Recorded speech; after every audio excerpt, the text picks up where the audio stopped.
Good day. What a beautiful day. It's indeed the day the Lord has made for you. So rejoice and be glad in it. This is Matters of the Heart with Mr. T. And here on this program, we discuss the issues of life. What is your issue? Is it about money? Is it about relationship? Is it about career development? Or is it about business? Whatever it is, we discuss it here on Matters of the Heart with Mr. T. Now, we want to start with relationship, specifically marriage. How is your marriage going if you are married? If you are not, how are you preparing towards it? But we want to bring in couples who are married for a period of time, and we want them to share their practical experience with us. What is going right in their marriage? What is going wrong in their marriage? And how are they making their marriage work? That is the key thing. So the topic for discussion is, what is working in my marriage?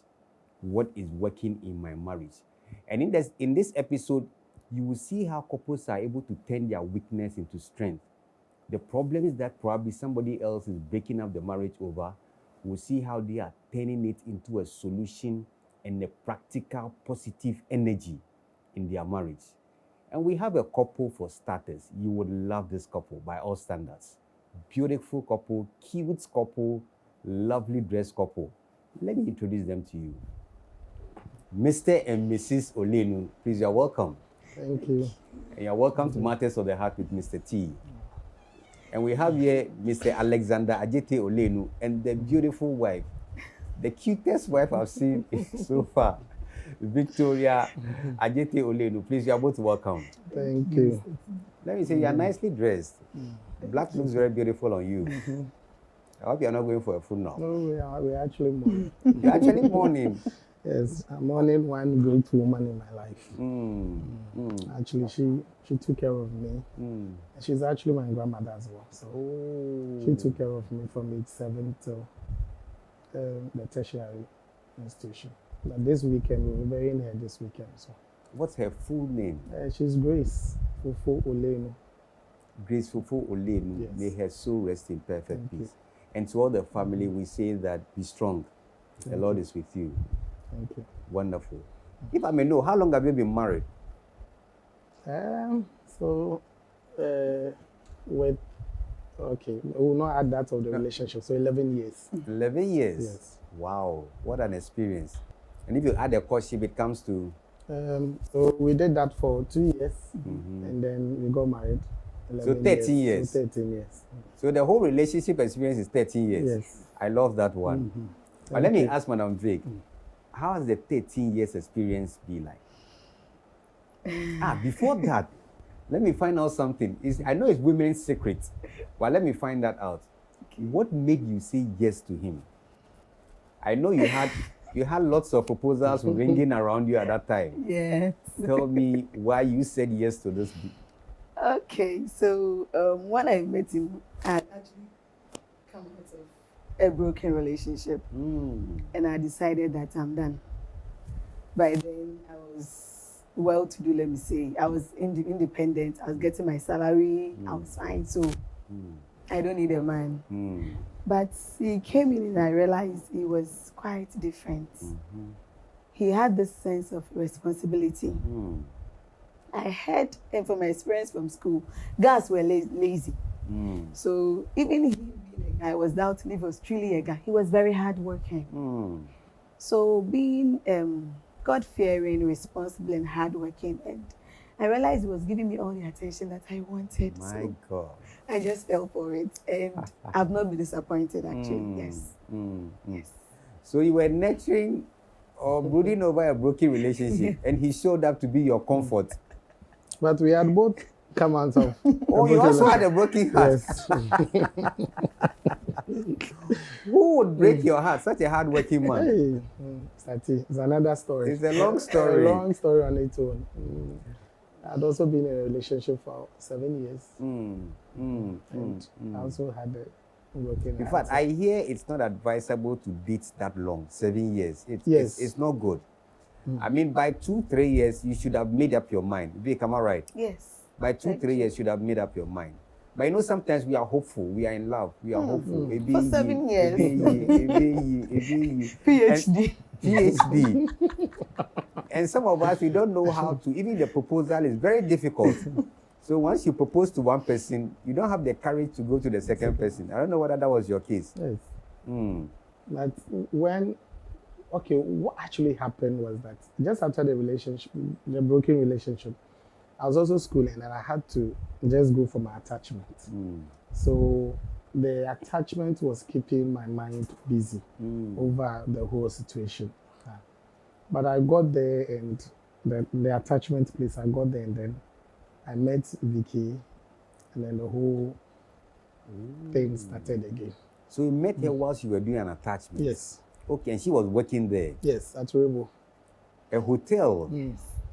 Ah. So we met at a hotel.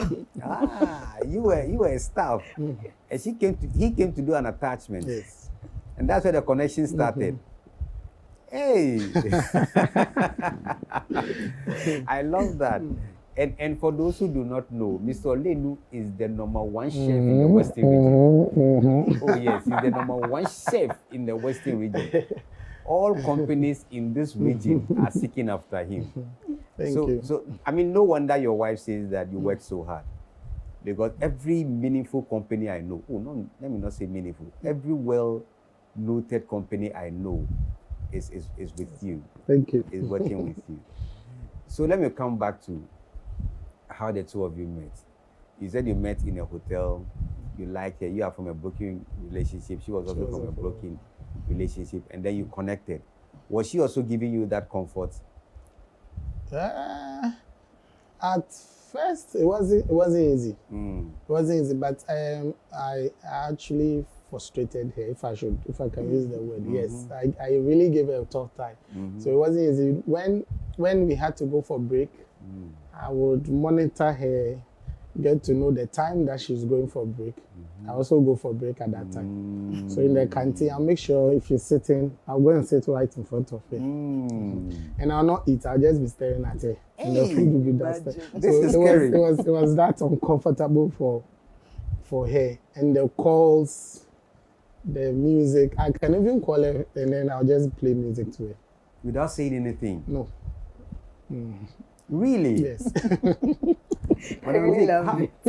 Oh, you loved it? I loved it. Are you sure? Oh, yes. Didn't it sound like torment? A torment, somebody trying to torment, coming to sit in front of you whilst you are eating, calling you without saying anything? Initially, it was an annoyance. Because usually when I go for my lunch break, I'd like to reflect on my day, see how things are going, how I'm working, the plans I have for the rest of my day and all that. So I'd like to have my peace of mind, be there alone and then enjoy my food.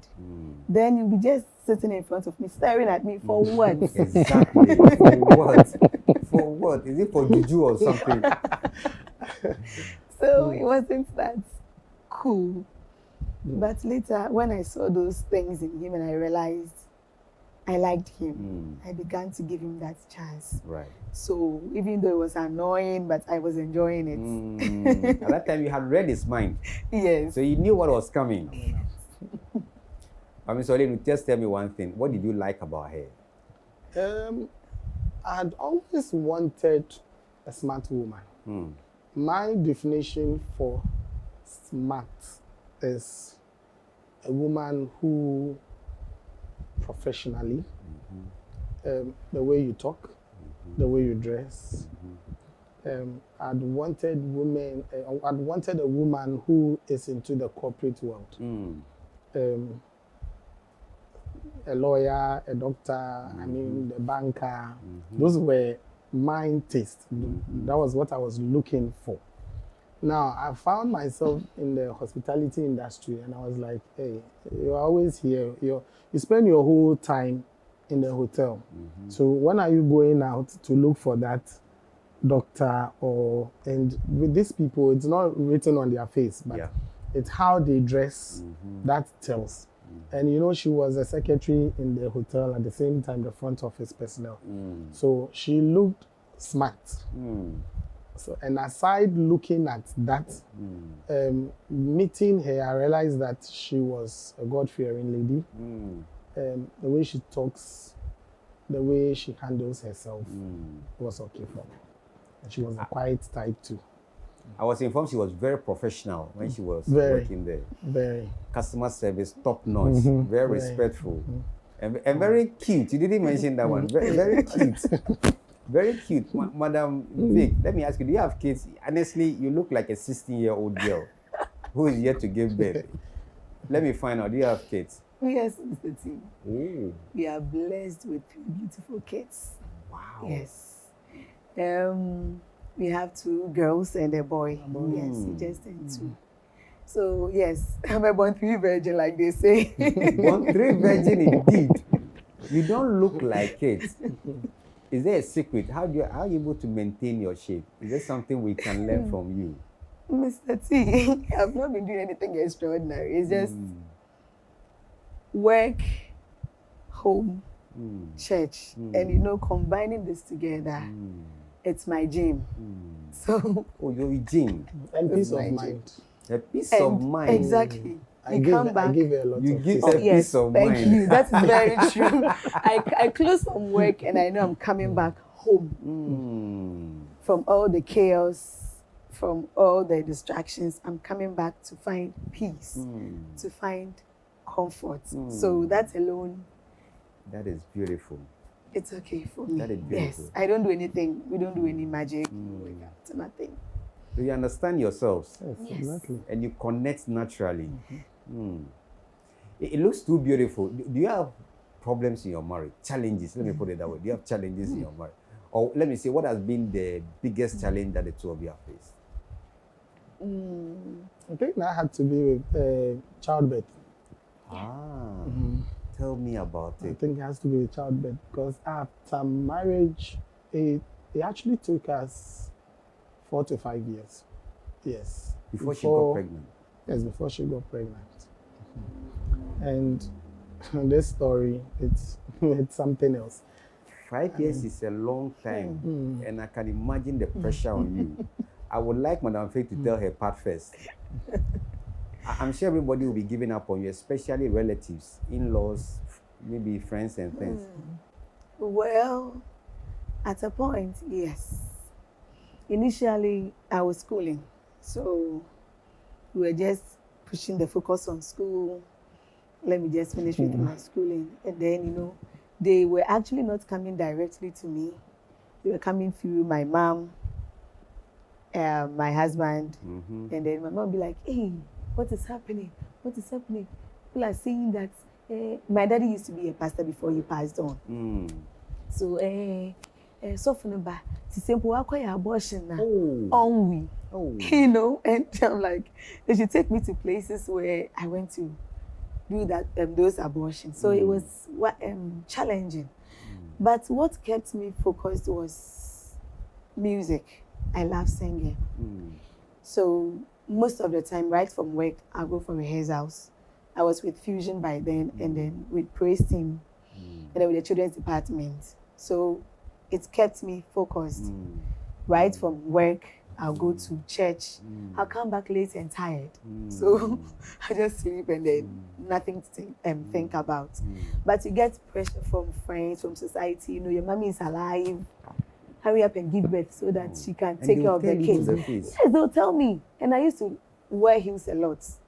Like, I should stop wearing those heels. It is pushing my womb far from getting pregnant. A whole lot of ideas that I don't know where it came from. They think it would. And you were not on contraceptives? No, nothing. We were just there. It was, I think, in our second year that we realized we had to seek help. Because but before you sought the help, I want to understand how the feeling is like. I want to ask you to talk about the feeling because a lot of people don't pay attention to the feeling. But before we do that, let's go for a short commercial break. We'll be right back.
case you are just joining us, I have Mr.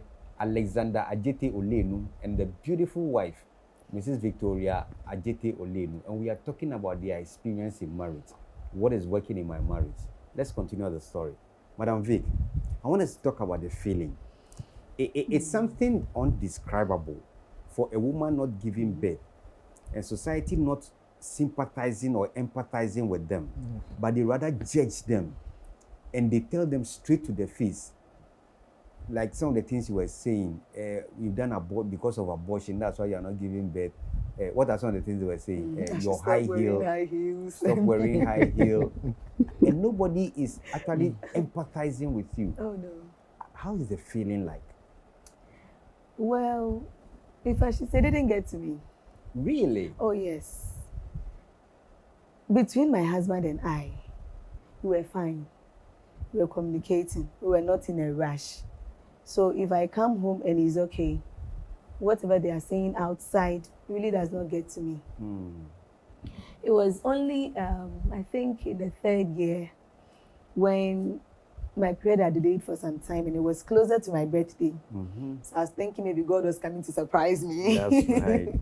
And then, unfortunately, on my birthday itself, that was when I had my period. I was so broken. I was so broken. That was the only time I could say it got to me. But the two of us were cool. So whatever the outsiders were saying really wasn't bothering me. And it was even after I gave birth that I was telling him some of the things that people were saying. He was like, why didn't you tell me? It's like, it won't change anything. It's God's timing. We can't do anything about it. So I get the impression that even though a lot of messages were going around you that were not encouraging, you got encouragement from your husband. Yes. Because he was around you, he was supportive, he was encouraging you, he was like your comfort. Am I right? That's very true. So it makes a difference how your partner responds to what is happening. Yes, yes. You can imagine coming back home and he'll be like, if you don't give birth, I'm going to look for somebody else to impregnate, you know. That's right. Then that will get me thinking, getting worried. But coming back home, it's like, don't worry. Everything will be fine. There is nothing we can do about it than to trust God. Even after medication and all that, they said we were fine. So I see. You did a test and they said both of you were fine. Yes, so if you are fine, well, we're giving some hormonal medications and all that. Okay. We were having some hormonal imbalances. And I think that was for a year or so. It ranged from 6 months to 1 year. We had to go for injections and all that. And afterwards, we were told that everything is fine. So if everything is fine, what can we do? Exactly. We are men. We just have to keep our faith in God. Exactly. And then be positive. That's right. What I also realized was that with childbirth, the more you are stressed out, I think it pushes it. Correct. So why don't we rather relax and then have things? The more you think about it, the more you respond to the accusations and the more you become tense and stressed. Yes. And then it won't happen. It won't happen. You won't get a child at all. Yes. So when we decided to just let everything go, I think January 2018, we were told that, we are fine.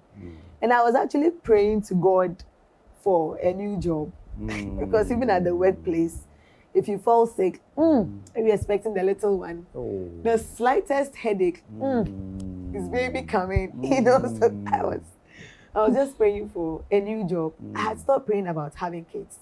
So I was just praying to get a new job, change that environment. That's right. So I was like, let's just wait. And then instead of getting a new job, it was rather pregnancy. God rather surprised you with the pregnancy. And that's at which year?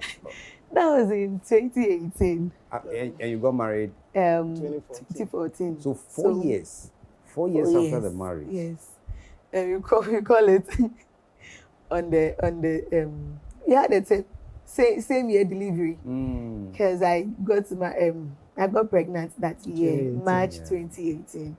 Wow. And then I gave birth in December 2018. Look at how you remember the dates. I really remember Mr. T. But all that. Exactly. No, we also met in March. Oh, okay. Yes. We met Okay. in March. We met in March, and then she got pregnant in March. Much. But all these challenges, what was going through your mind? Were you really considering another girl? Did I ever get that thought? No. Never. No. I think I was, I've heard stories about people with childbirth for some they've gone 20 years, some they've gone 22 years. So I would say that was a motivation for me. So I never gave up because I knew somebody had gone 20 years and then a child had come in. Somebody had gone 15 and a child had come in. So mine for 4 years, I would say sometimes we get down with it, but others, their story gave me that zeal that it will happen. And as a man, did you condition your mind that even if it doesn't happen, Vic or Madam Vic is my wife? I mean, no. Rightfully from the beginning of the show, I like the qualification and then the description you gave to her. That's right. And with marriage, it's between the two of us. That's right. This is what I wanted. When I wanted Vic, it had nothing to do with kids. This is where the love is. So whether the kids are there or not, she's the one I wanted. Wonderful. And it was a peaceful one for me at home. So I was so fine with it. I wouldn't say that maybe there wouldn't have been any time I would not think of maybe getting another person or that I'm human. That's right. Maybe it would have come, but for that period of years, no, nothing like that. Fully Fully committed to her, very supporting her throughout the whole process. Charlie, you too. And this is what marriage is about. This is what marriage is about. When one is weak, yes. And I think to add to that, sometimes with these delays or if anything is happening in our marriages, maybe we don't really understand, but God has a purpose for everything that happened. Because within that 4 years, you were basically in a single room. And if the kids had come earlier, perhaps some of the things they are enjoying now, they wouldn't be enjoying at that time. Because now they tell you which car they want to take to school, whether the small car or the big car. They tell you the kind of fruits and all that they want to take. I mean, their lives have been shaped well, if I could say that. So they came in at the right time. Yes, if they had come earlier on, trust me, even the schools maybe they are attending now, they wouldn't have been attending. So God has a purpose for all these things. Yes. I had a friend I lost, may her soul rest in peace, and she was also after this baby thing. She went to give birth and then she lost her life and the baby as well. So when it comes to childbirth, as she said, you relax then allow God to take his own. That's right. And it means that in every challenge in a marriage, there is an opportunity that you have to focus on. Don't over focus on the challenge, the problem. But there's another opportunity.